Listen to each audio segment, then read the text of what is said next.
Good afternoon and good morning, everybody, and welcome back to the Blind Press YouTube channel and CoffeeStream 258. And it's Friday guest day, and I have Irate Prostate with me. How you doing, dude? Hola, I'm doing okay. Good. Yeah, maybe a little over caffeinated, maybe not. I don't know. I don't know yet. Well, see, I've got my one of my new mugs here. It's my donut mug. Oh yeah, you were talking about that the other night. I like that. That's cool. Yeah, my oldest Alex, he calls it a sprinkly donut. Yay. Oh, so how you been, dude? Well, past couple of days I've just been trying to just chill out and get some stuff together for the show tonight, and so I've Ah. been I've been yeah assembling insanity, watching insanity, cringy shit, just awesome. I love it. Yeah, those shows are fun. I enjoy going on. Yeah. I plan on not being as incoherent as I was last week. That was that was bad. Oh man, I've totally been in that chair, so don't worry about it. I've been there.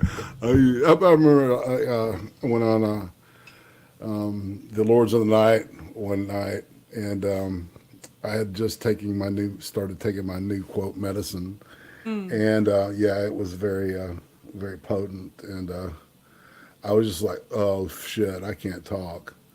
You know, I was like, and they were talking. I'm like going, yeah, bad. Everything is moving slowly. Exactly. I'm in a time dilation bubble. Oh shit.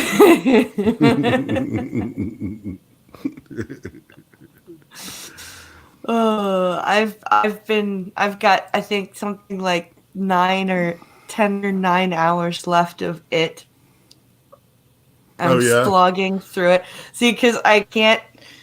I don't know what it is. I'm enjoying it, but it's bugging the shit out of me. So I Yeah. have to like. It's like I want to finish it, but I have to kind of like go recognize now. Going okay, time to read something else for a bit. I'll come back to it in a little while. I'm getting a little robotage from you. Let me pop out and pop back in. All right, I'm sorry. no worries. It's I hate the StreamYard thing sometimes with the robotiness. It's annoying. Hello, TC. Hello, Duck Dog. Hello again, Irate. Is that Hello. any better? Yes, I wonder if anybody's caught the name yet that I've. Irate prostitute? Is that what it? That's what voiceover said. It's prostitute. Oh, prostitute. Yeah, That's it. I of course I boomered the typage on that. Yeah, so yeah. I'm waiting for you to go irate apostate one of these days. Ah, yes, iconoclasm and apostate status is something that it's a claim to fame of mine. Yes, I have smashed religious objects before. I, wa- Oh, Pincolo's in chat. Hey, honey, you're loving your new seat cover. Yeah, he mm. bought himself a new seat cover last night. Is it one of the kind of the beaded kind, right? That lets your body breathe, or is it like No, something thank different? God. It's a denim seat cover. Oh yeah. Um, it's the small things, right? You know, to make yourself comfortable in your car when you're driving. Oh, it's the Dickies. It's Dickies. Yeah. Nice. Okay. That's the. I actually haven't gotten a chance to even take a look at it. He put it on this morning while I was taking Alec to school, and then he had Mm. to leave. So I don't even know what it looks like yet. Denim and Kevlar. Uh, are you being for real with the Kevlar there, Pagalo? Yeah, I could see that. I could. He's being for real, I think. But I'm in Okay. Kevlar. I think I need a denim and Kevlar. I need Kevlar underwear. Just in case. You know what I'm That would be saying? interesting. Just in case. Well, what if you had Chipotle and you got stains in that? I You think don't know. Chipotle away would work on Kevlar? We got an old joke at Uzi and I about Chipotle because it's like all of a sudden that word just started popping up and everything, right? Yeah. You know how this happens with flavors and stuff. It's Mm-hmm. when it done. And I said something like Chipotle and Chifat too. You know, okay. Padoomch. I need to break the Yeah. soundboard out, don't I? Oh, I got some new shit on the soundboard. It's funny though. Listen to this.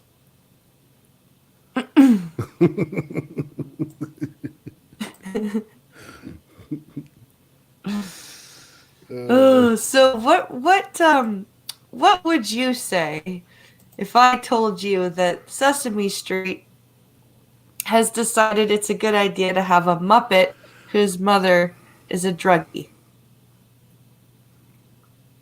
God, Sesame Street is just the dumbest fucking thing. And I realized when was a kid and I was watching it, it was dumb. It was dumb even back then. And now I mean, it's like they've done this woke shit, for the past couple of years. I think there's a tranny on there now. It Um, started, I think, with they have a character called Baby Bear who has a speech impediment. okay, he's not a furry. And I didn't agree with that at all because their whole thing is they're supposed to be teaching the kids how their their letters, how to Hmm. pronounce their letters, first of all, right? Hmm. And this bear couldn't say his R's, So you and have a I'm bear that like, was as Oz. yeah, Great. and I'm like, so, and then they introduced an autistic character. Nice. That was after Alex and stopped watching Sesame Street To because be fair, though, Spurgs are like kind of like creeping into the population now. We've got a healthy number rolling yeah, around here. that's it. But I mean, They're it's all on like what? YouTube. It's like I'm sitting there going, why do we need to have?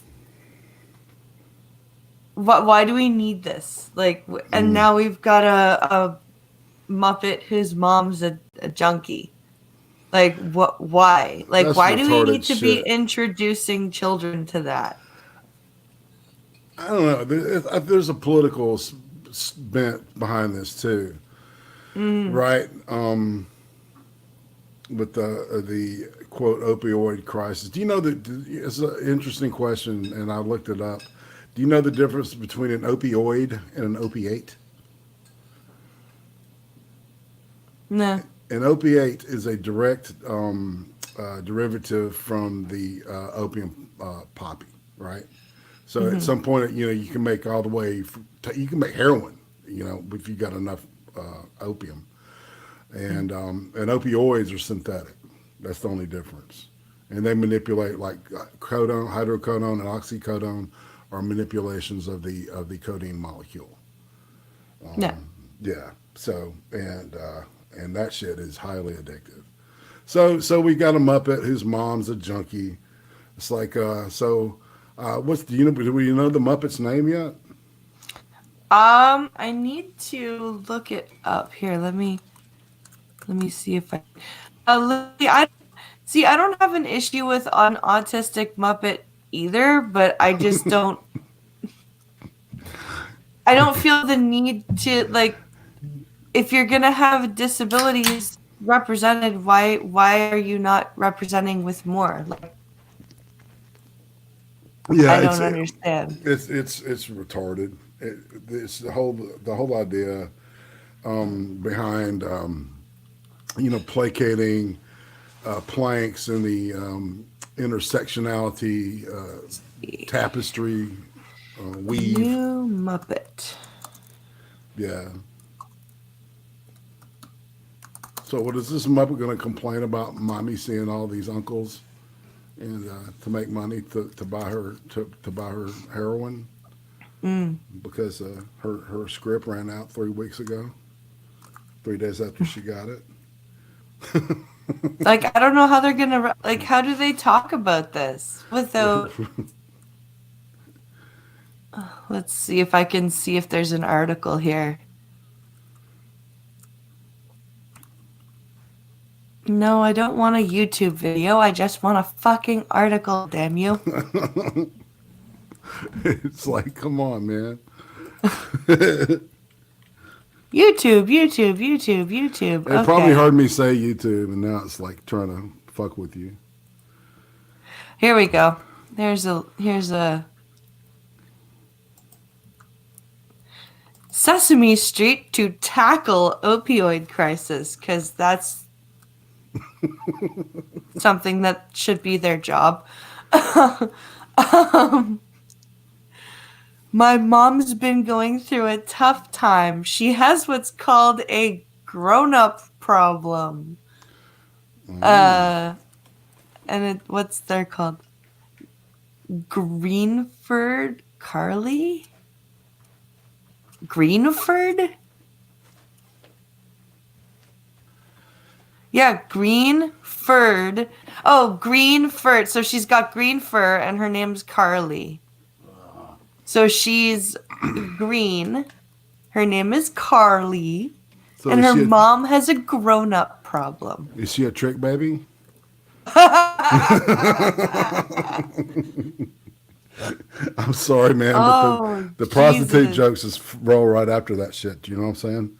Yeah, no kidding. It says Sesame Street will tackle the opioid crisis and its impact on families with the help of a new Muppet whose parent has a grown-up problem.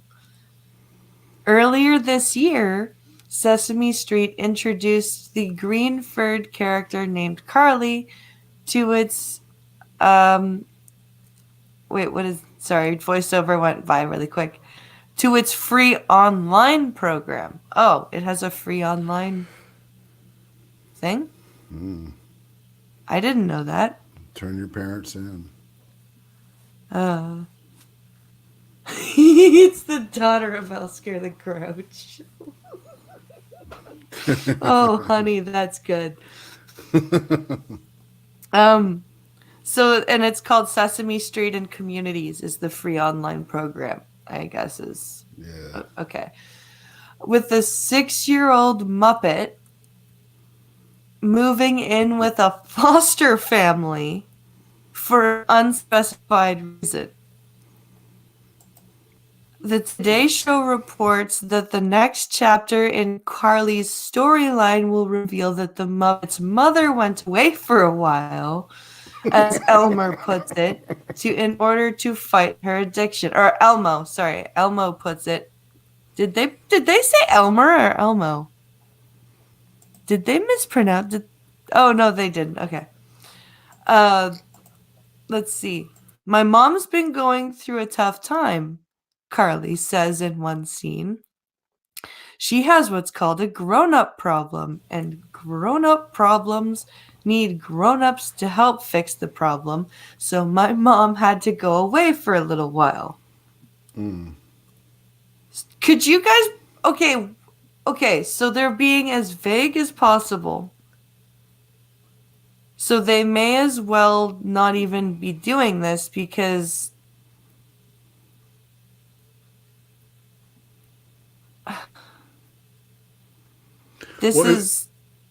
Go ahead. I'm kind of speechless right now. What were you gonna say? Well, all right. So, from a reality standpoint, the opioid addiction was addressed by Congress. It was one of those hand job non-bills that bipartisan passed. Blah blah blah. And basically what it did was it stuck people that are in fucking chronic pain in a horrible situation. Because a lot of people that are disabled actually are disabled because they have chronic pain issues, right? And now for a doctor to prescribe any kind of opioids to somebody who's disabled in the United States and is on Medicare, they have to call Medicare and get permission to prescribe it. Okay. Right, they have to show and prove medical necessity on a monthly basis. So Gotcha. can you imagine how work intensive that would be for the physician? The nurse can't call it in. It has to be the physician. So what are they going to do? They're not going to Yeah. prescribe it, No, they're not. you know? And See, and Pincala's saying I'm not 100% against this. I see. I'm kind of with him. I'm not. I don't know how to feel about this honestly because part of me thinks that it's almost making normalizing it instead of bringing it to attention. Like, do you know what I mean?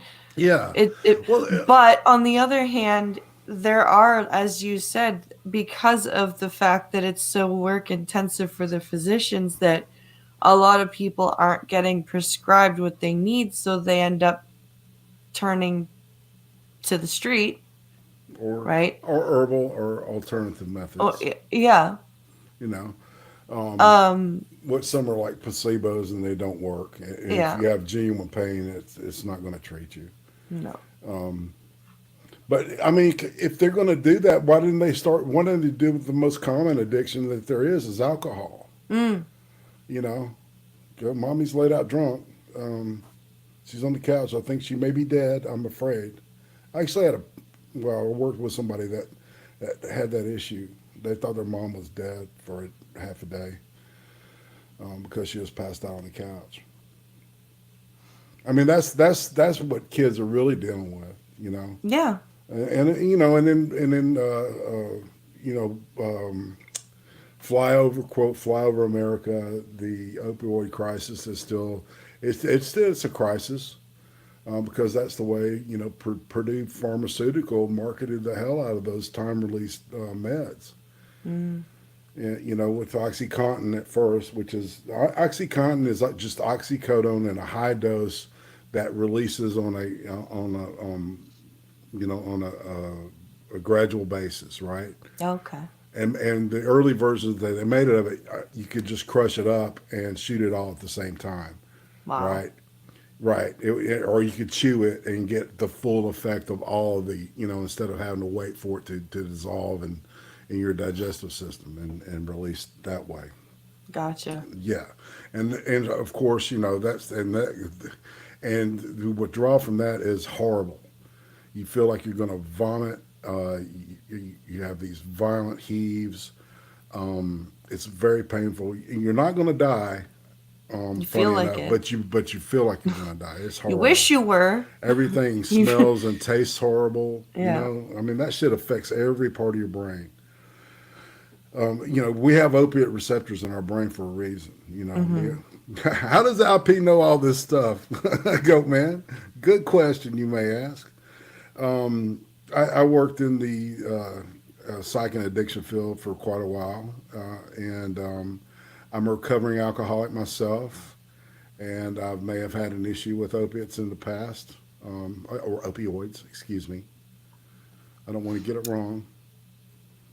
I'm see that's the thing. I'm terrified of being like because of my back pain. hmm That's why I only try to smoke pot because my family has such an addictive personality in it. Like I've Right. got alcoholics all of my dad's side of the family. Mm. I got a few people who've done harder things. Right. And you like when I had my wisdom teeth out, I made sure that Pancalo held on to the pills just in case. Right. Right? I'm that anxious about it when I get prescribed opioids, like even codeine. Like if I have a really bad ear infection, even if I get Tylenol threes, I'm like, I don't like taking these. Like Right. I just don't. I don't know. I'd rather just do. I'd just rather deal with the herbal stuff because I'm that scared of addiction. no doubt. And there's receptors in the brain THC, cannabinoids, and CBD, uh, which is I tried CBD gummies, and I found them more like an anti-anxiety. They work Mm. better in that field, and that I don't know how that works. But I've got my pain under control now, and I'm okay with it. Mm-hmm. Sometimes it wakes me up, and I just have to deal with it. But you know, so and I don't know, man. Sesame Street. I don't know if it's their. Why is it their job to deal with this kind of issue? It's kind of a socio-political thing. Yeah. This whole skirting politics and exposing children. Well, okay, I understand. I grew up in the Cold War, so we were the way that I was exposed to politics as a child was through you know you know we're fighting the Russians. We got to beat the Russians because the Russians are Yeah. horrible people, and just they're evil and they want to destroy our way of life. Yeah. And they drilled that shit in our head. We said the pledge every morning, and then when I went to Catholic school, we said the pledge and a couple of prayers, and then got the day going.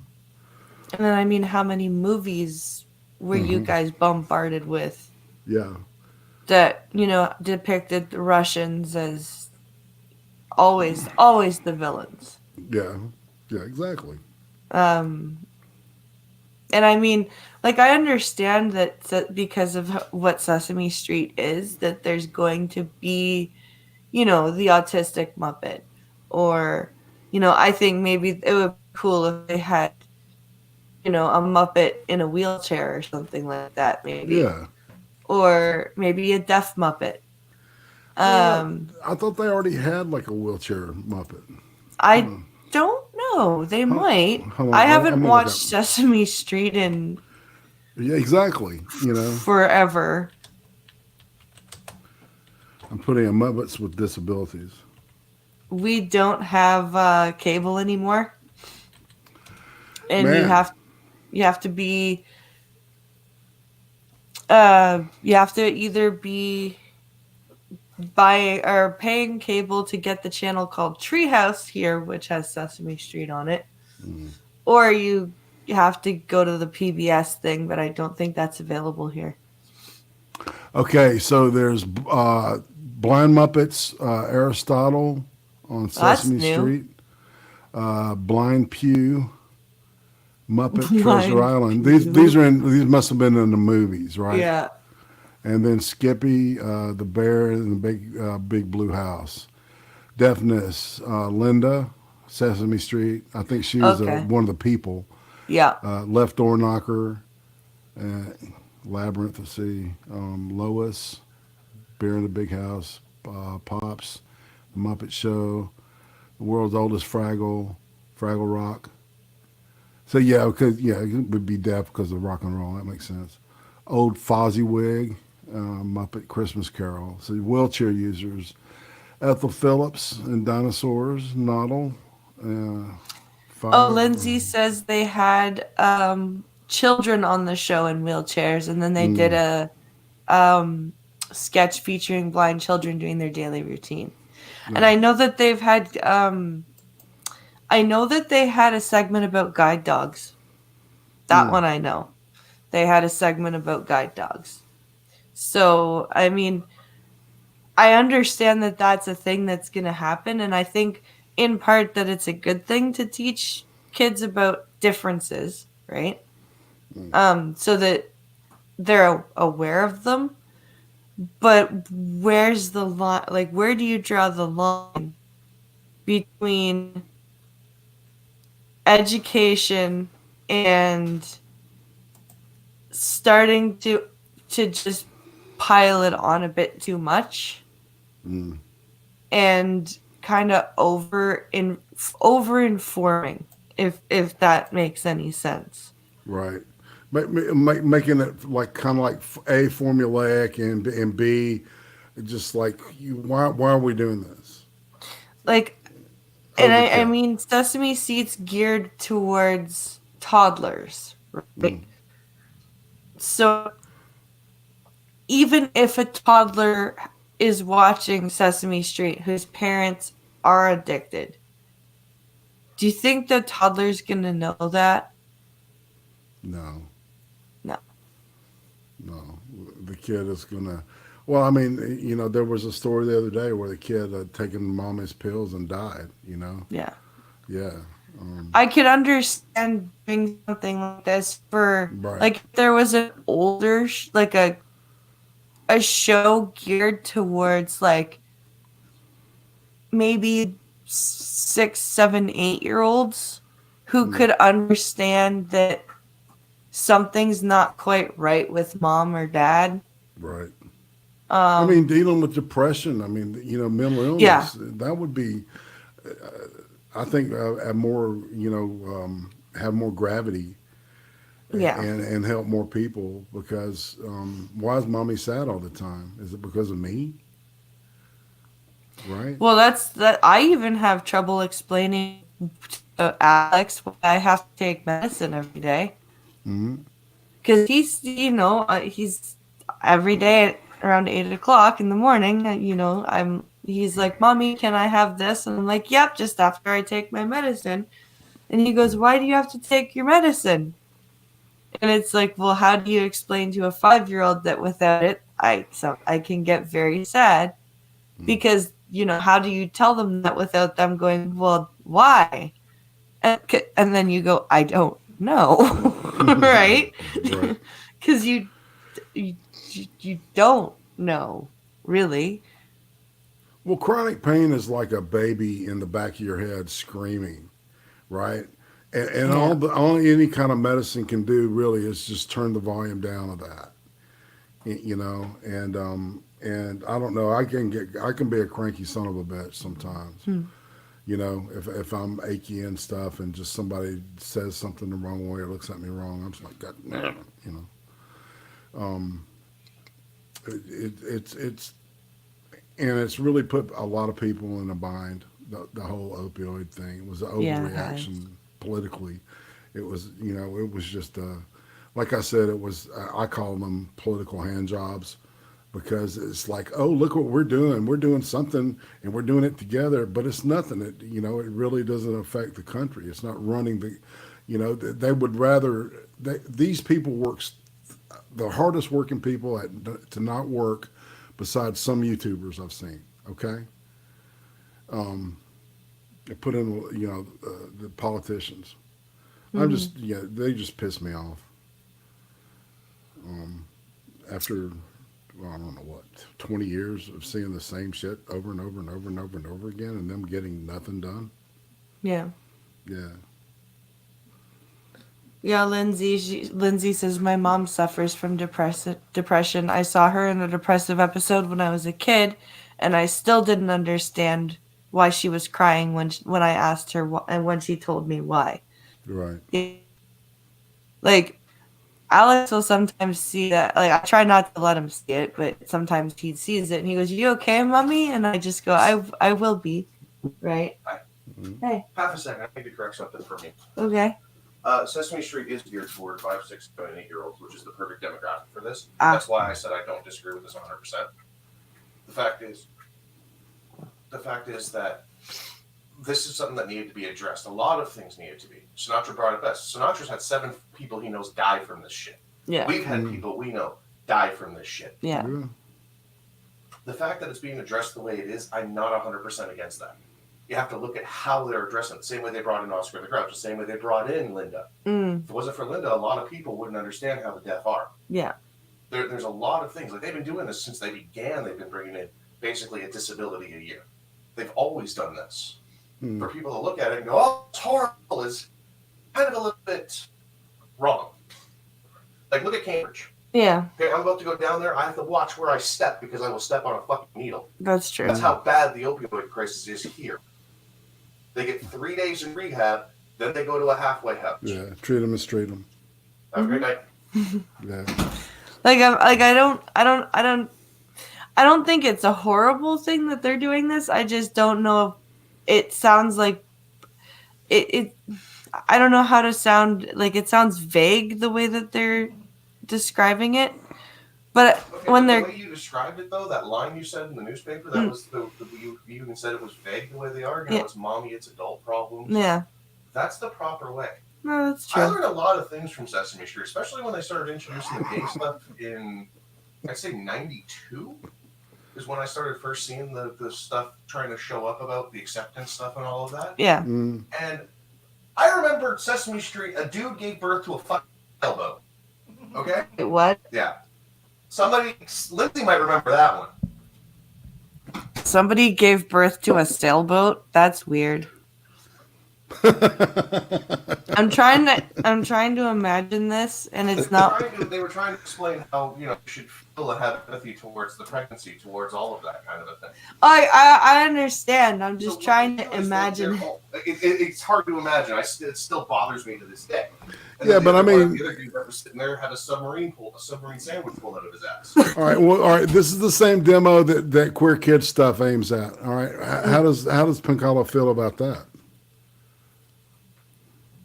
Have you ever watched any like full episodes of Queer Kid stuff? No, I can't do Queer Kid stuff. They're in for season 4, I think, now.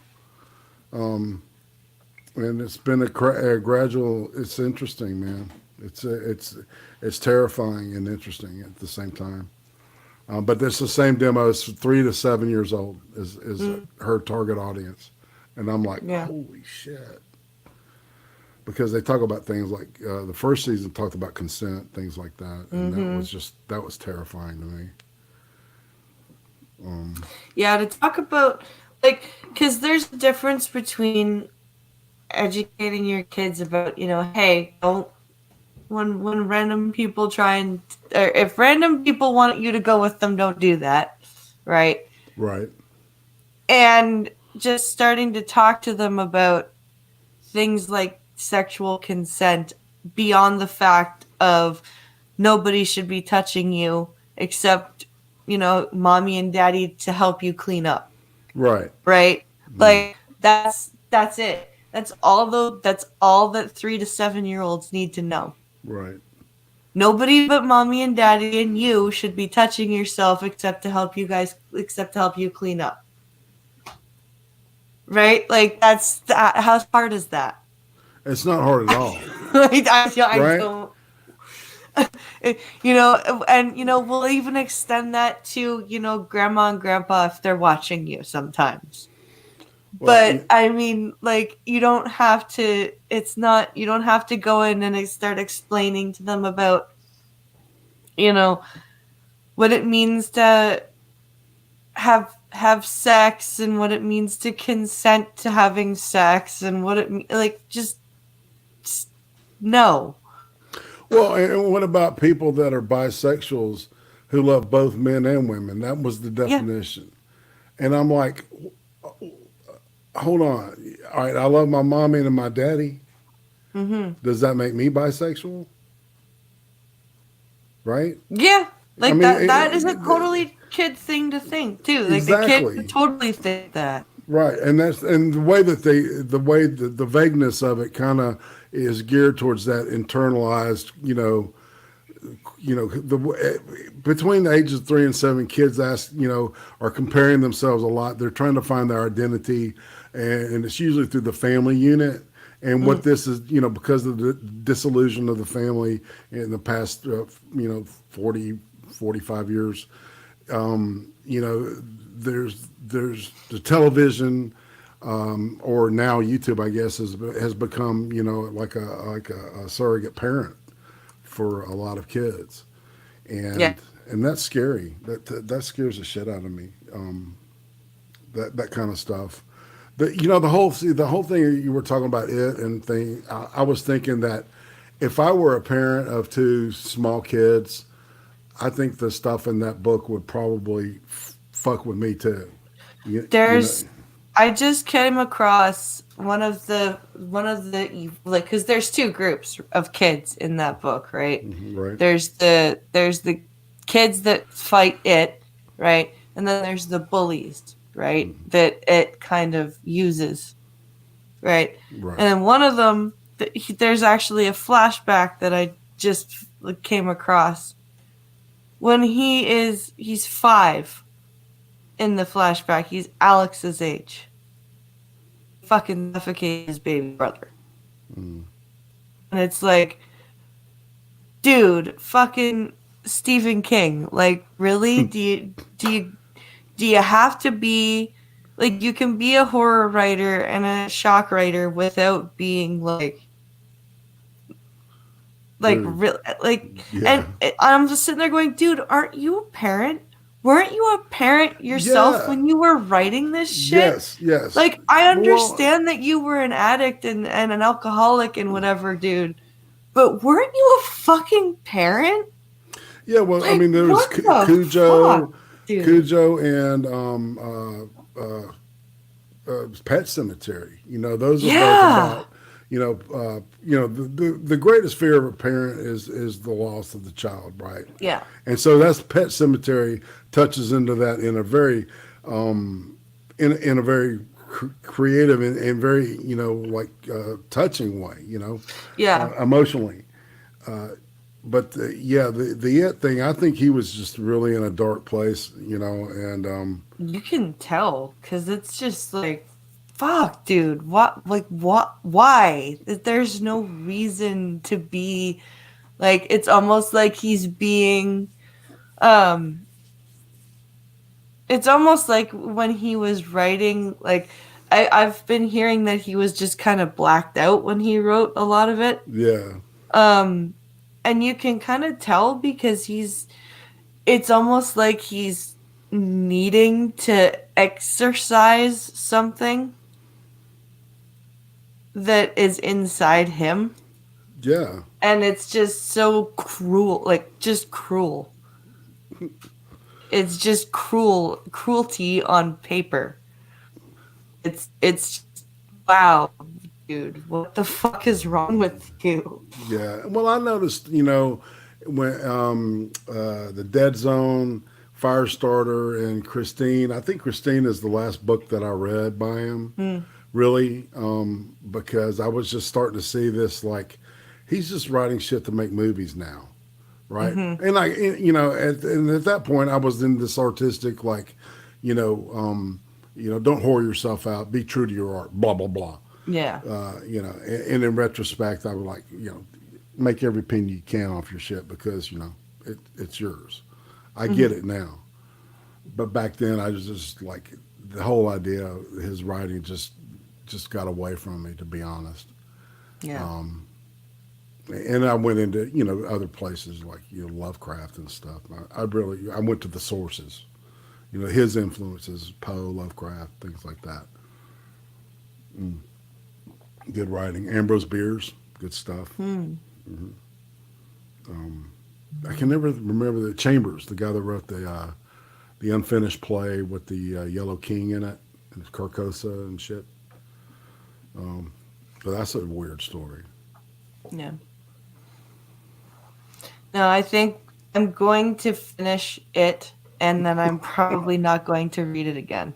Did you see Wikipedia snippets that there was a story about a place people left cats and dogs and they came back as priests? Pet seminary. That's funny. Nice. That's Nice. amusing. I like that. It sold well. Actually, your joke was sold to me. I bought it. I bought it. That's amusing. It didn't sell very well. Says Wikipedia snippet. It didn't sell very well. That's funny. Hey, Seamus, W.R. Costin. I'm going to slide through here and say hey to Duck Dog. I said hey to Wikipedia. Lindsay, of course. What's up, sis? Uzi Q, I married you. You're behind me. I know where you're at. I think that's all I'm seeing right now. Did I miss anybody? Ghost Dog 99. Yeah, 999. There's a few more who aren't 60. talking. But Yes. I see you, 60. hello, 6. Yes. So, Yeah. I'm jumping into my DMs to see if there's any articles from Pincalo. So was it Piccolo was is there really Kevlar on your seat cover? And why would there be Kevlar on your seat cover? It's bothering me. Denim and Kevlar. Let's see. Firestarter's one of my faves, says Cynical Lindsay. That one I haven't read. You're not talking about Suboxone, Duck Dog. You're talking about oh shit, what's that called? It's naltrexone. Suboxone is naltrexone combined with an opioid to treat pain, but it gets you high. They market it as non-addictive, and of course it is.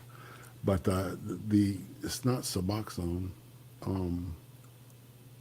Naltrexone is also known as Narcan. That's it. Okay.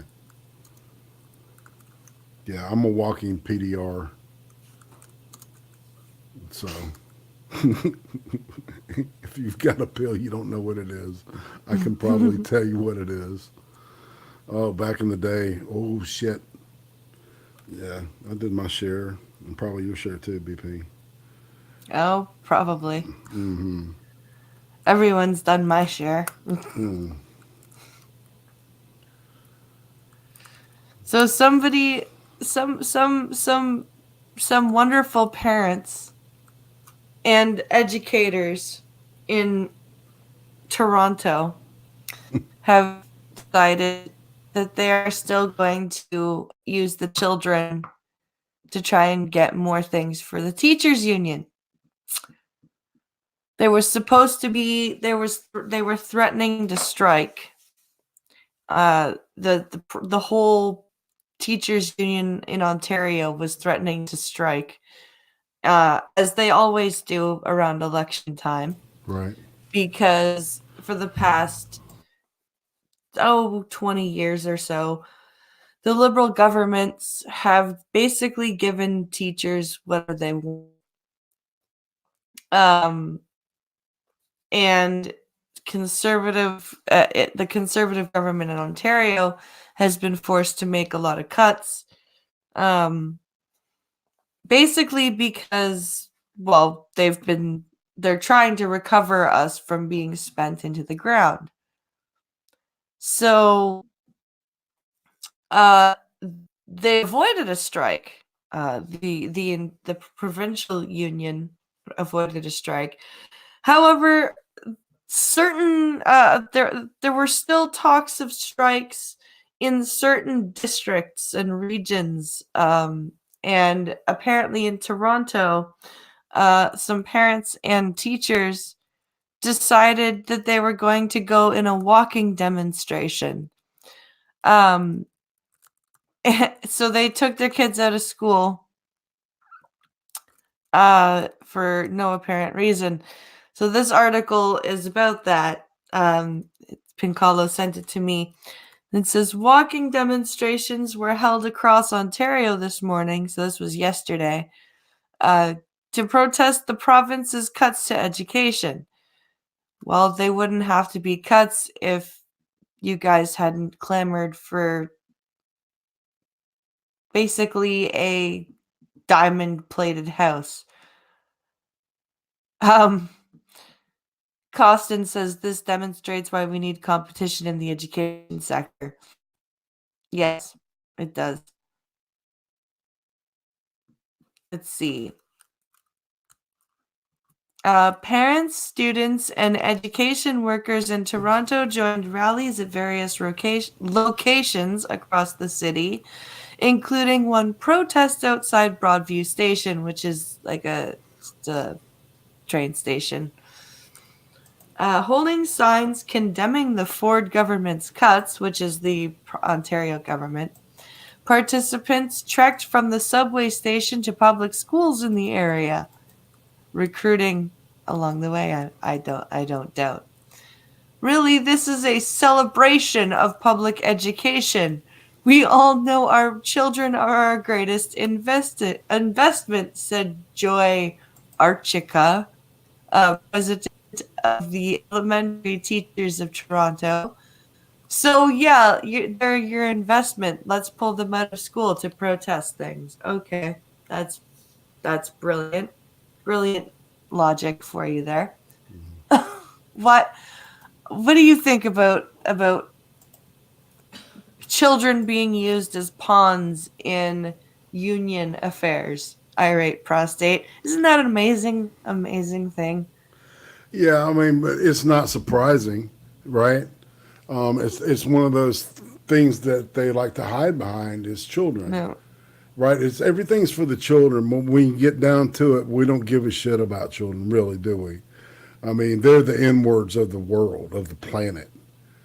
John Lennon had written a song that "Woman is the N-word of the planet." I say it's children, because they're used.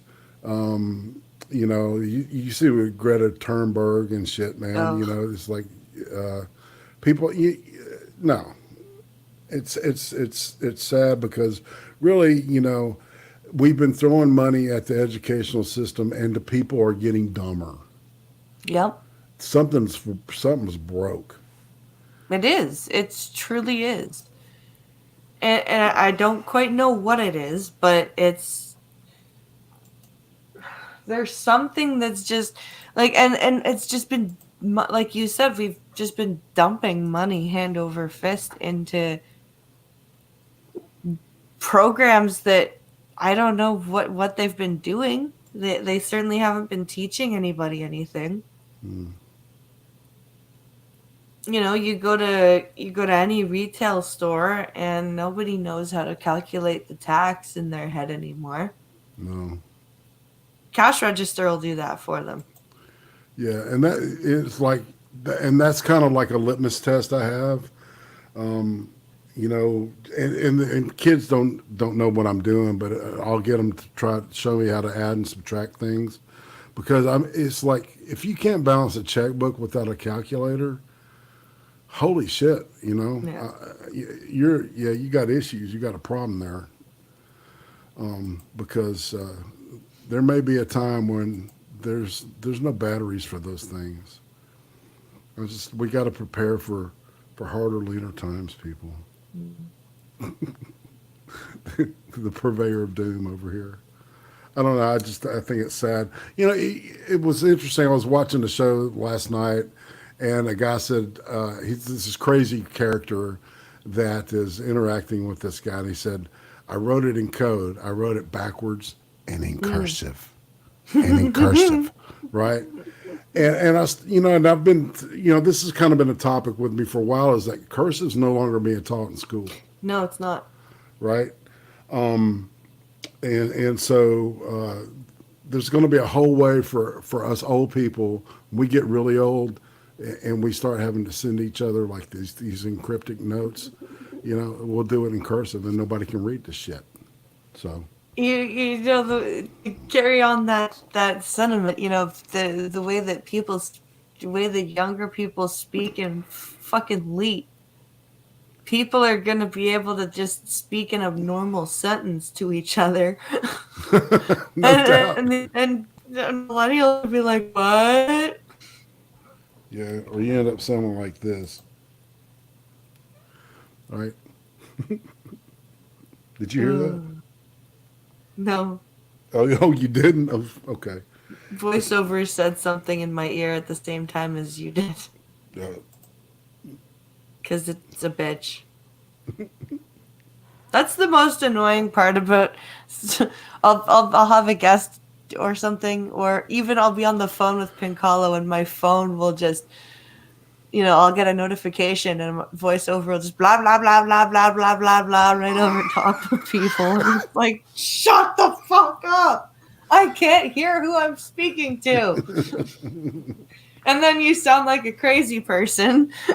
Well, I remember the first time, like, I heard you like doing these things, and the voice was going,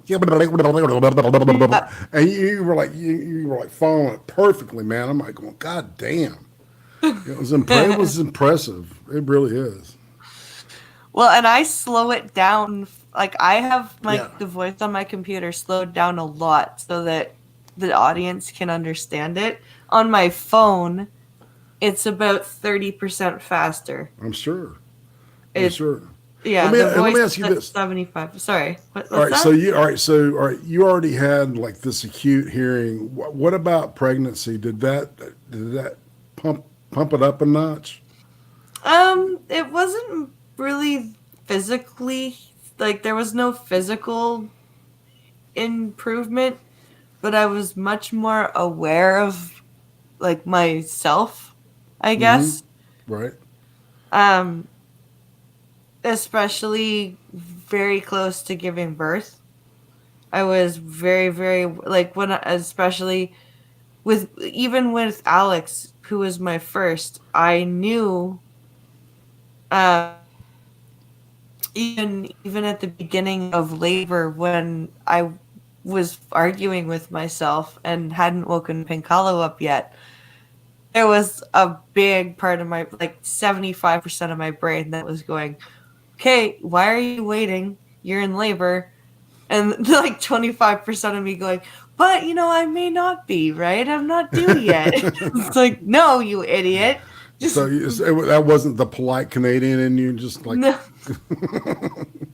no, uh, I spent 2 hours arguing with myself. well, I noticed this Um, with my sister. When she had her children, her hearing just got incredible, and it, her it, sense of smell was though the smell was, oh, that was the one that was really bad.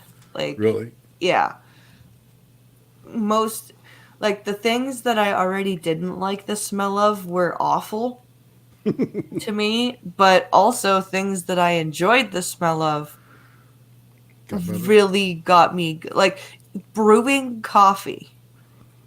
I Hmm. love coffee. I even when I was pregnant, I just cut down on coffee, right?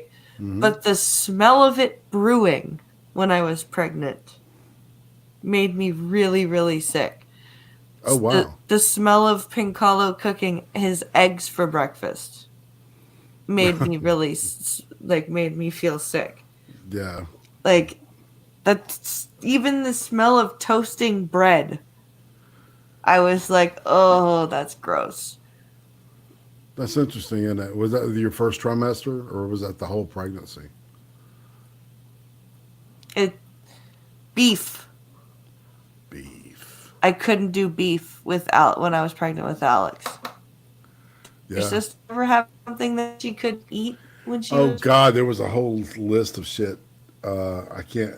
God, what was it? The one thing uh, that she used to love SpaghettiOs, and she couldn't eat. She was mad because she's like, Yeah, "I get vomit, man. That make me sick as shit." Um. Yeah. like I would cook these spaghettis from like I would brown the ground beef and chop up the onions Hmm. and the garlic and all that. And I would eat and I just couldn't keep ground beef down. I couldn't keep steak down. Like I luckily with Logan that wasn't an issue, which thank God because my iron was low when I was pregnant with Logan. Like I was pretty near anemic when I was pregnant with Logan. Hmm. Especially near the end. Because I also had gestational diabetes. Now I think that I'm more hypoglycemic than I was diabetic because my I was my blood sugar never went above and like an 8 or a 9 at the worst. And I think I never had to take insulin. I was diet controlled. Right. And when I did the glucose test, I was just a smidgen over the threshold of diabetic. Like I was barely over the line that would say, "Okay, yeah, you have gestational diabetes." That's Um, annoying. I bet it was stupidly annoying. because I'm sure that everyone was concerned about you. Yeah. It was ridiculously annoying. I threw up part of the. They had to give me a new drink because they make you drink it on an empty stomach, and it's basically nothing but sugar, Right. right? And I can't do that. I can't handle it. That much sugar on an empty stomach. So how's the I smell of coffee now brewing? I love the smell of coffee now. Right. As soon as I gave birth to Logan, it was back to normal. Back to coffee. That's right. Oh, and I still drank it. So how do you take it? How do you take your coffee? One sugar, one tiny like half drop of milk. I used to do double, which was yeah. But as I get older, I tend to put less sugar in and less milk. I always made strong coffee. Yeah. I was the one who when we did our all night gaming parties when I was younger and Pinkala was younger, it was always, hey, Blind Press, you go make the coffee. You make the best coffee. And it was like so it was always really dark and really they called it motor oil. That's right. Well, But yeah, it viscosity. Yes, it's good stuff. it was good stuff. Yeah, it's. I've had Skep and I have talked about this. I'm sure about quote meeting coffee, AA meeting coffee. That shit will crawl out of the fucking bucket. I mean, into your cup. That's how thick that stuff is. It's just it's almost like a symbiote or some, you know. You hear that? He's pouring me a cup right now. Ooh, That's yummy. a cup of love. I need to make another pot when I'm done the stream. That's right. I poured the last into the donut. That's a cool. I like that. I like that. That was from Walmart. Oh, really? Yeah. Wally World. That's right. Yep. Pincalo found a whole bunch of different mugs at Walmart. So he got me, I think he got me 5. He got me 5 different mugs. You know, people rag on Walmart, man, but you know, it's like that's where we go. It's yeah. Uzi. Well, it's it can be an annoying place to be. Yeah. I there's a certain type of person that shops at Walmart. And I don't mean like poor people shop at one. I mean like there's a certain personality type Right. that shop at Walmart, if you know what I mean. Yeah. People in Walmart tend to be a lot more rude. Like even in Canada, the customers are just they rush around. They don't look where they're going with their carts, and they just barrel the fuck down the aisles. Their children are screeching at them, and they're just, don't do that. It's like, and you know they leave shit right where they take something from one aisle and I don't want this half like 6 aisles later they just put it down on the shelf and wander away. Like it was in Walmart when I almost got knocked to the floor by some bitch, and Pincalo's and she's with her husband and kids. Pincalo says to the husband, he's like, hey, excuse me, your wife just knocked my freaking blind wife over. And we weren't even, we were standing with a group of our friends off to the side, out of the way. And it was like she almost purposely moved over to slam into me. And this brave soul yells back over his shoulder as he picks up his pace, she's not blind. Right. So Pincalo had to spend the next 10 minutes convincing our friends that we should not hunt that asshole down and kill him. Well, did I tell you the time, because you might get a kick out of this. I don't know. It may offend you. So I'm rolling dice here. That'll be CP. hard to do. All right. Defend me. So back in the day, I had this friend of mine, and we were like punks, right? And we were in the mall and shit. And so we're walking out of the parking lot, and we see this guy in this really nice Mercedes, and a really pretty lady on the other side pulling a handicap spot. And we start going over there and just say, "How do you do that, you son of a bitch? There's somebody there that it's got a wheelchair, blah blah blah." And he like pulls his eye out of his head, and he says, "I swear to God, he is. Do you think this qualifies me for it, you son of a bitch?" And I'm like, That's "Oh, funny as fuck. shut us the fuck up!" And we left, man. It was funny as hell. I've gotten a couple of those off. Like I've in the schoolyard, playing tag with running after a friend, running arm in arm with my best friend. We were running after somebody, and this kid comes running in like from the opposite direction towards us and runs into me and yells at me, "What the are you blind or something?" And I'm like, "Yeah, As a matter of actually fact. I am." And he's like, "Oh, I'm sorry."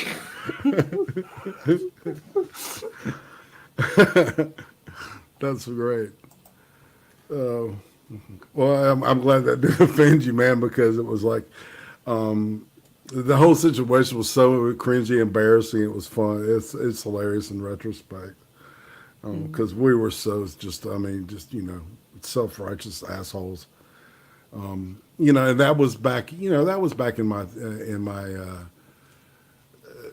liberal years. I think if there's a quote attributed to Churchill that I don't know if he said it, but the quote is, if you're not liberal when you're 20, you have no heart, and if you're not conservative at the age of 40, then you have no mind.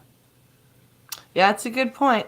Yeah, and I've always liked that, because it makes sense when you're young, you're idealistic, and this idealistic concepts and stuff, fit into that world perspective, and then you get a couple of decades under your belt, and you're like, "Oh, this is bullshit, y'all." Yeah. Like, had I been exposed to the SJW stuff more, like, because I suppose my mom's always been a little bit kooky and progressive and whatever. Mm-hmm. Like I think she used to be smart, at some point, but if I had been exposed more to like SJW stuff at this level as it is now, when I was, if I had been 18 now, I would probably have a different outlook on it, right? Because you're young and you're idealistic, and yeah, everyone should be included, of course, no question, Right. Of course I'll call you Zer. Why not? But I'm 30 and I'm looking at this going, no. If you feel that you're a he that needs to be a she, fine.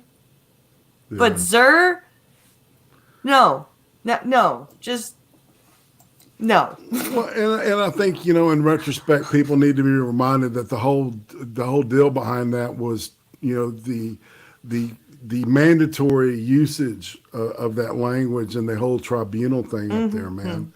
That's terrifying to me. Yeah. The tribunal, right? I understand. Okay, the language thing in professional situations, I can kind of see that, right? But the tribunal thing terrifies me, because it's just three randos, man. And they're usually handpicked, I would imagine. I mean, you heard that tape of that girl at that college that played a Jordan Peterson thing. Yeah, Lindsay Shepherd. Yeah, her. Yeah. And she recorded her interrogation as it were, her by tribunal the meeting. dean. Yeah, by the dean and some other big wigs. Yeah, and there was one of And them was a representative of the LGBTQ community. yeah, Okay, I mean, it's God, like, and what kind of right-minded person sits there and with a straight face compares somebody like Jordan Peterson to Hitler? I don't know, man. And honestly, what's and what's wrong with playing a clip of Hitler in a history class? Nothing. Right, because most It of his needs to be done. yeah, most of his studies have been on how the human mindset, how like a whole society of people can become this horrible, evil thing, Hmm. right? And he spent his entire life studying that dynamic Yeah, and reading some of the most horrible shit you have to read to get through it because it's terrifying the level that we humanity can go to when it comes to this whole I'm right and I don't know how to express what I'm trying to say but it's terrifying and it's sad. it is. But he spent his life studying that, so he has a right to speak up and say, "I'm not going to do that because this leads to this. I've Hmm. seen it. I've studied it. He taught at fucking Harvard. Yeah, he did. You don't teach at Harvard. Unless you're a heavy hitter, and obviously, Especially from a different country. exactly. Like you don't. It takes a. I knew there was one boy in my high school who got into Harvard out of like he I think he was the only one who applied, right? But there was like 1,500 kids in my school. Wow. Okay? And he applied and was accepted. And then he had to go and get his visa. And he got a scholarship. That's crazy. So for a Canadian anybody to get into it, like it's hard enough for an American to get into Harvard. Well, I was going to say, does he have any qualifiers like He certain racial? no, he was a white kid who just studied his ass off. Mm, He was incredibly smart, and he was one of those kids that he was a academic genius. He was a football player. He was very popular. He was, he had it made pretty much. yeah. His mother was a teacher at the school as well. She was one of the special ed teachers. Lindsay says, absolute state of college academia, universities are supposed to be the marketplace of ideas, Yeah. not the suppression of ideas. I agree. I totally agree. Bacala says, I think when they stopped showing The Wave in schools, that movie, The Wave. Yeah, man. Yeah, Pincalo said next movie that you two watch needs to be The Wave. Oh yeah, I've seen it a couple times.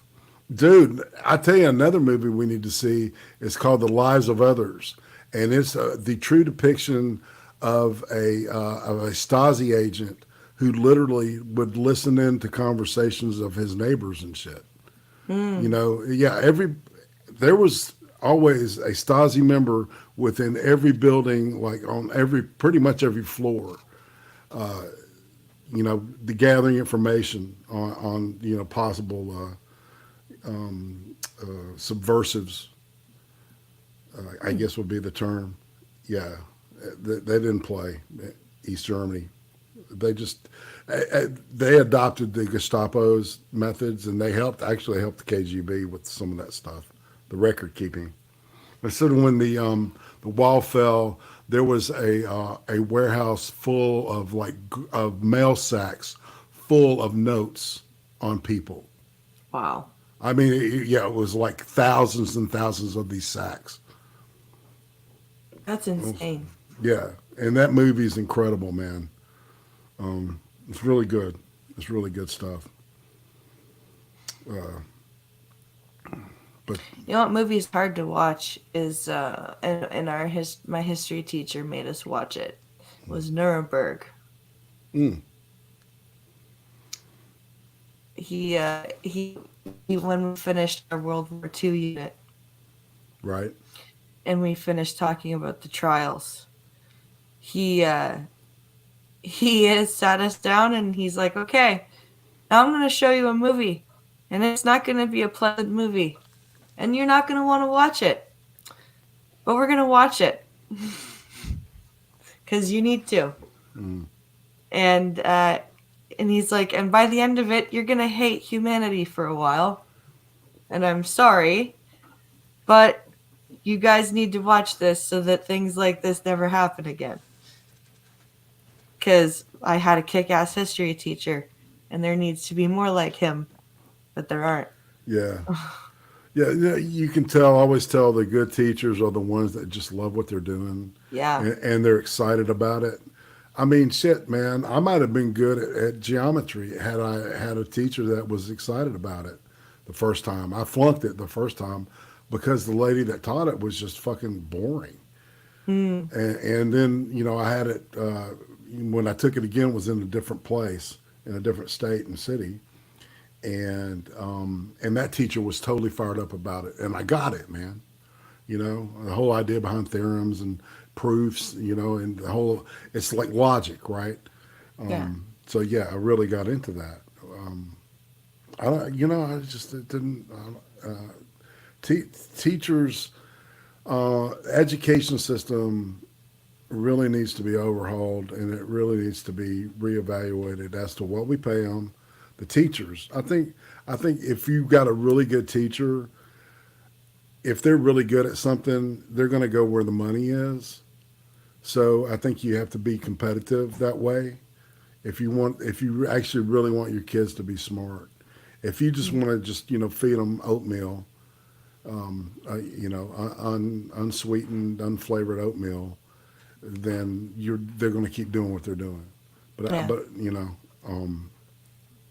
Japan rewards their teachers. It's a very exalted and respected profession over there.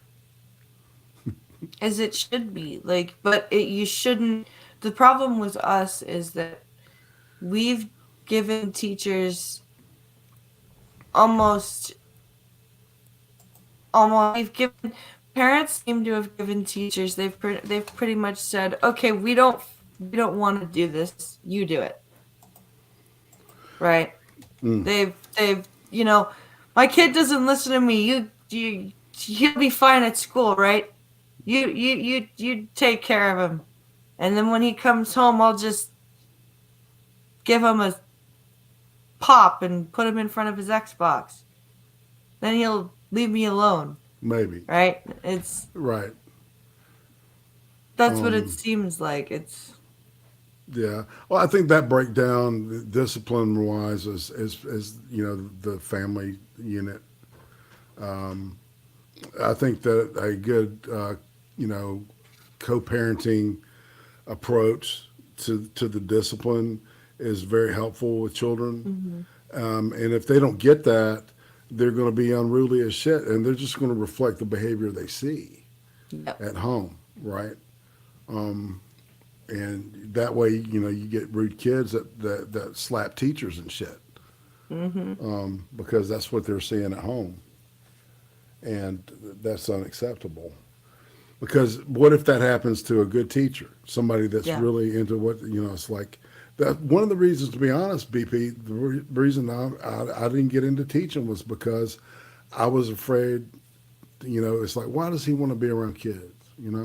That kind of thing. I don't know. It was back when all that stuff was really becoming very prominent, and I worked with a bunch of kids that had been abused and shit. So I got you.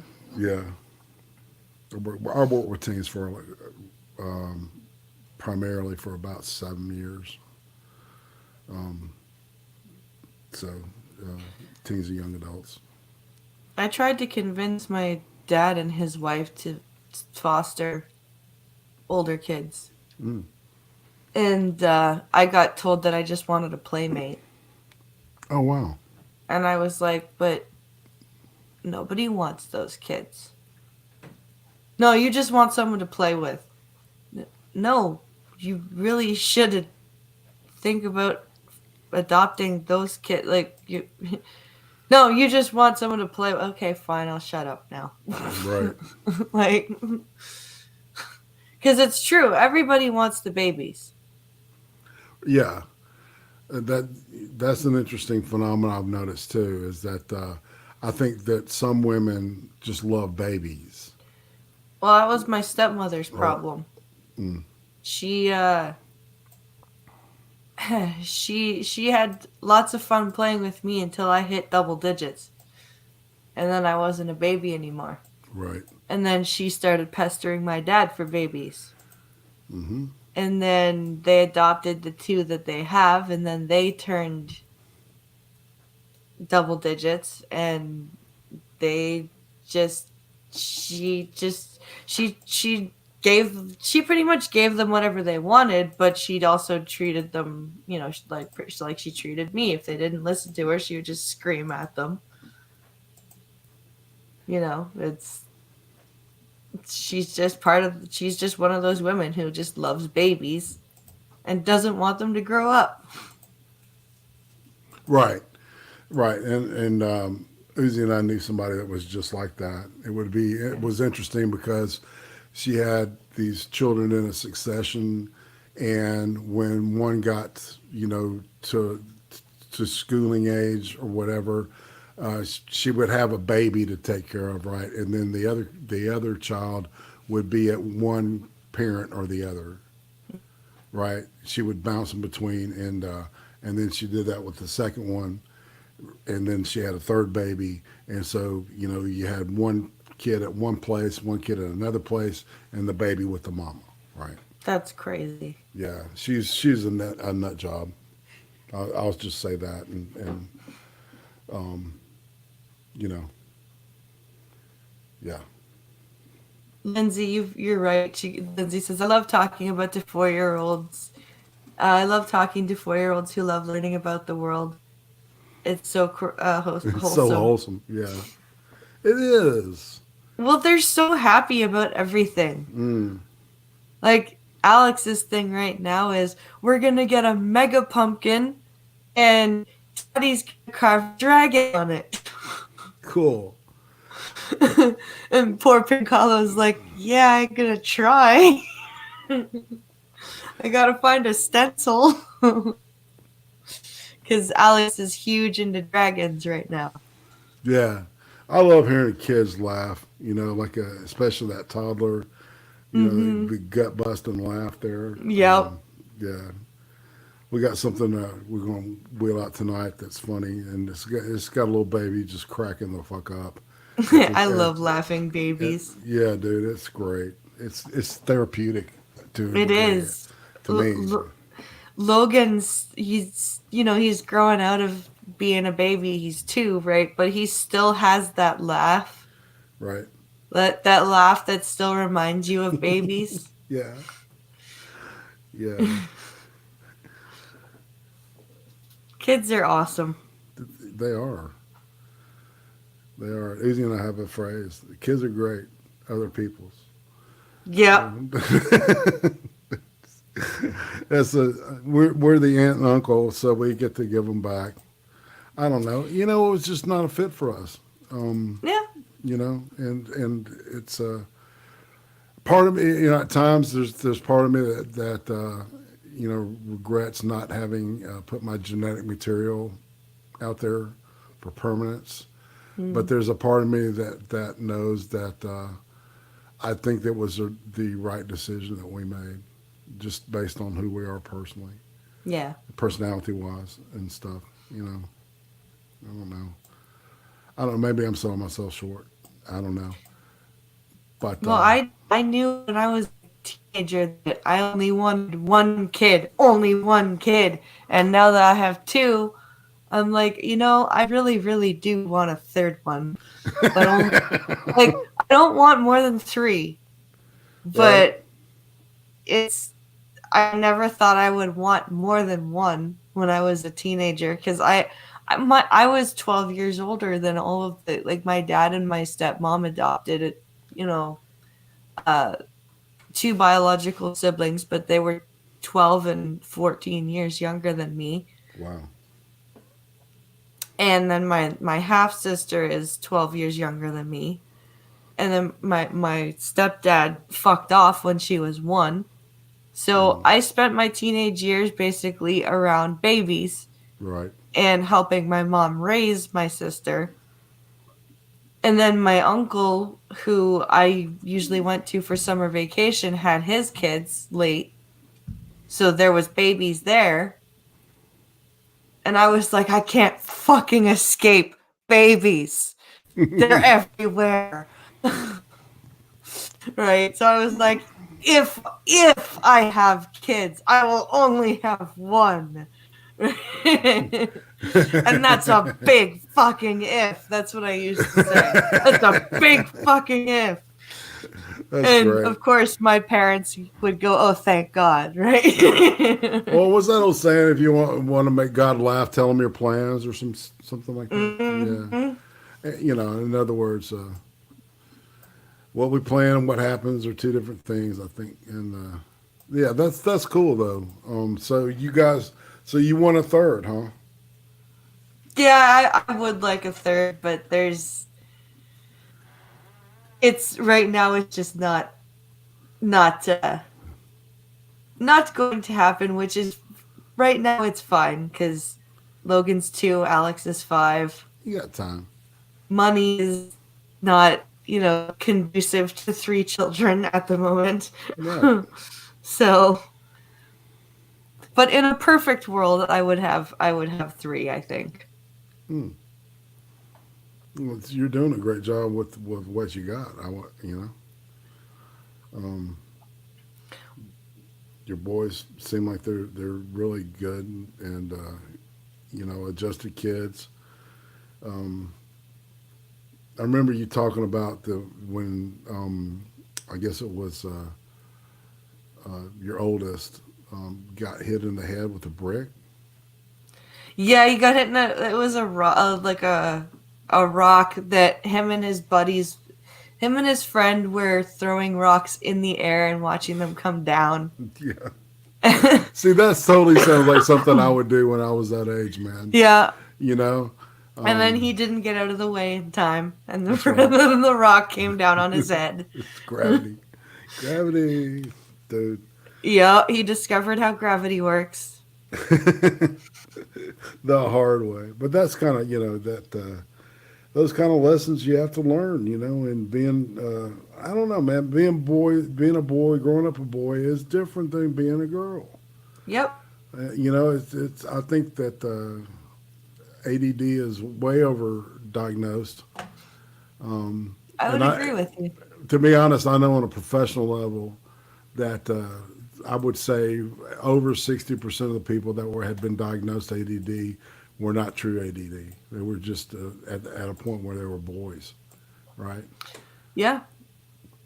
And, well, I'm talking to there's a speech person at Alex's school, like a speech pathologist, because Alex still has a few issues with a few speech syllables and sounds.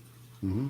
So she's working with him, and she asked me if I had any concerns with behavioral issues, and I said, I would rather get his speech figured out first, because I have a feeling that his lack of being able to communicate properly is a big problem. Right. It is. Because before I start, worrying and taking him to specialists and looking for diagnoses. And she's like, you would be surprised at how little I hear that. Yeah. She's like, for some reason, parents are just looking to put a diagnosis on their kids. Well, I think that a lot of this, like what I see in single parent homes, especially, are just they're so overburdened. It's just like just give them something, right? I mean, we're like that as a. I don't know about Canada, but Americans are like that. I got a headache. Fuck it, I'll take pills. A headache, blah blah blah. Yeah.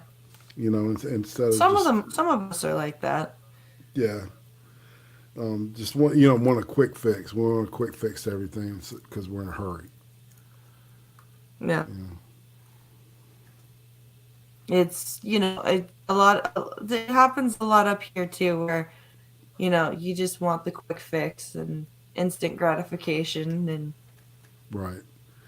And I think you're right though about Alex. I think that once he gets more confident in his speech and everything, that some of that behavioral stuff will drop off. I think yeah. that's a great call. You're very wise in your years, in your youth, you young person. I'm a pentagenarian. Y'all can kiss my ass. Not you, just everybody in the chat. Picalo, why do you keep timing people out and shit, dude? What do you do? Okay, I'm messing with him. Zombie Teddy at Blind Press. Haven't been a foster kid. There's lots of people that want to be parents that never should. I'm probably a little biased on this subject. Just putting in my 2 cents. I'm with you, Zombie Teddy. I understand. I freaking tried to tell the Family and Children Services that my father and his wife shouldn't be parents, actually. And they thought I was just a jealous biological child. Right. And I'm like, no. They're just, dad's a good, dad is a good dad. He's just, he's just, him and her were just not a good fit together.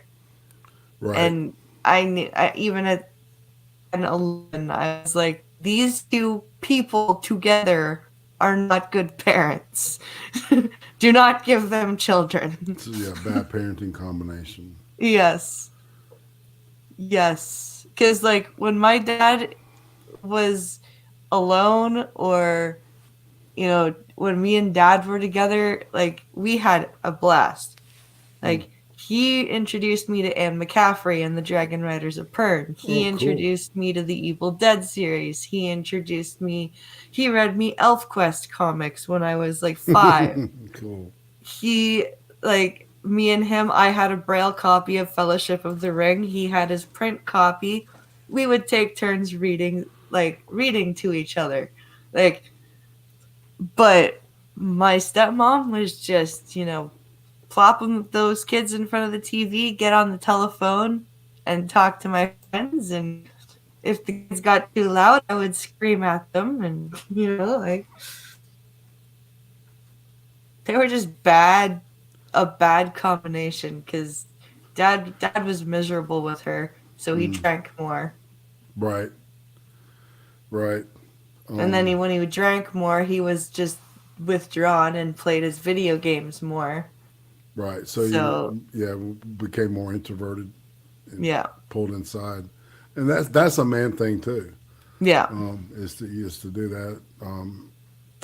Is to stew in that rage, and or they say that depression is anger turned inward. And I believe that. Yeah, I think it happens a lot to guys. But I do that all the time. When I get depressed, I get so down, harsh with myself. Right. You know what? Well, why didn't you get off your ass and get this shit done? Right. Well, because I'm depressed. Well, that's bullshit. What is reason? You're sad? Oh, way. It's just wow, dude. If you had said that to an actual person, you'd be the worst person ever. It's it's like we got Arlie Ermy in our head. Just shaming us on every fucking level. Pretty much. I feel that. Pretty much. It's pretty much exactly it. You just got this horrible drill sergeant in your head saying horrible things to you that you would never speak to some, like, even to somebody that you hate. Right? You'd say mean things to people that you hate, but you would, like, the things you say to yourself, if you went to speak them to somebody else, you'd be like, I don't think I can say that. No shit. I just And you could tell, all right, Wikipedia snippet says Simpsons taught us ADD medication can make your kid paranoid about Major League Baseball. After watching that episode about the fictitious focusing, I heard about the real ADD medicine called Focalin. And Paul Joseph Watson did that infamous episode saying depression wasn't real. Yeah, well, Tom Cruise did it too. There's a lot of people that say that these things were created by the pharmaceutical, industry, and I disagree with that. I totally disagree. This stuff has existed for a long time. They call it malaise, or they call it melancholy. Whatever it's depression, major depression. It affects a lot of people, but the deal is that you can, under a clinical setting, I would see the kids that were probably diagnosed with ADD medicine, ADD, the medicine made them calmer and more focused. The ones that didn't have ADD got high off of the shit and were like running around like fucking. It made them worse. Yeah, you're basically giving speed to kids. Exactly. It's like, I started this shit in college. I remember, Ritalin. What's that you giving that kid? Adderall? Really? Can I have some? That's right. Damn. Yeah, it would burn your mucous membranes, but you didn't care because you couldn't afford cocaine. I was gonna say, I don't know how anyone can do coke. Like, it numbs you put out. this in your nose and breathe and snort it up there. It's like, no, no, that would hurt. What the fuck? It's like alcoholics with esophageal problems. They'll do like booze enemas and shit. Mm-hmm. I've seen God some crazy, damn. Yeah, I've seen some crazy shit. So it's like heroin addicts looking for a toe vein, Like, exactly, man. Oh, even using their man parts, or their breasts, veiny breasts, with pop marks in them, being holes. Just like, oh, dude, no, don't. Yep. And what brings us back to the opioid crisis. It does. Full circle. We've come full circle, and 90 minutes later. That's so crazy. Do you have anything to shill before we head out? Yeah, CoffeeStream tonight. I've got a really long moving violation clip. So, and it's just a bunch of different vehicular bullshit going on. Sounds fun. But yeah, and Uzi has picked out some quality information for us to consume, and then Sunday. God, why am I boomering this shit up? Sunday, the ice cream interviews will feature Gulf City Stone Monkey. Nice. Who is an awesome dude. And it'll be a great, I guarantee you, this guy, he's got a fantastic voice, a fantastic personality, and he's just intoxicating. Oh, he's so cool. I really enjoy hanging with him on the CoffeeStream. He's a really nice guy, and it'll be a fun interview. He's quality with a capital K. And of course, there is no Star Trek stream tomorrow because I'm at the cottage and Irate is with his daddy. That's right. So you're gonna watch Tamu get the shit kicked in. That's right. Yes. Yeah. Texas A&M. Oh, that's right. College football. That's right. Yeah, I don't do pro. No. College is more emotional. It's more stuff seems to happen too in a college football game than in a pro football game. Yeah.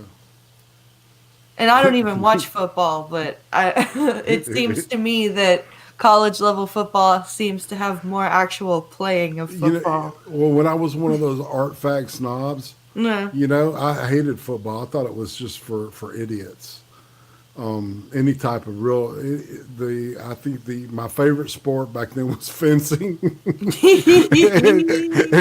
I'm trying so to picture you as somebody who likes yeah, fencing. yeah, man, exactly.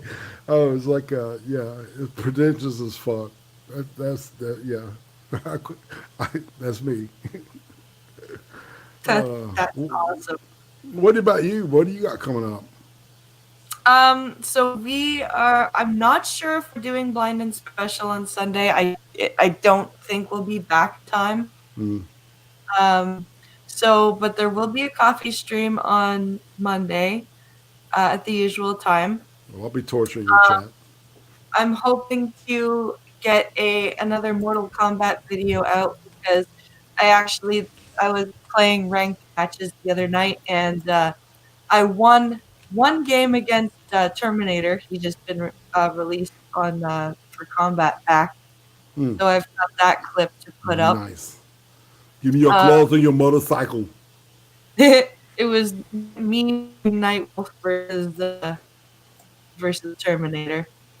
Mm. So that'll be coming out, and I'm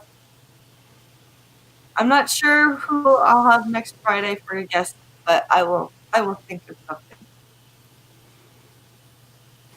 I might have a couple ideas. But on that note, guys, please come out and watch the Cream Stream tonight at midnight Eastern, That's right. 11 Central, and 9 Mm. Pacific. And I will probably either me or Pincolo or both of us will be there, so that'll be fun. Yeah, it's always fun to hang out with y'all. I kind of like this open door policy, Yeah, with people hopping in and hopping out and stuff. It's good to get a different perspective in there. And y'all have been kind of like really your adjunct faculty now. cool. To be honest, you and Pacala both. So, it's a good thing. It's a And good thing. I want to thank you for coming and hanging out with me today, Irate. I had a good chat, and Me I too. hope you guys enjoyed it. And we will see you all later on Monday probably, and That's right. at the Cream Stream tonight. So have a great day, guys, and we'll see you all later. Bye, y'all. Have a good one. Roll time.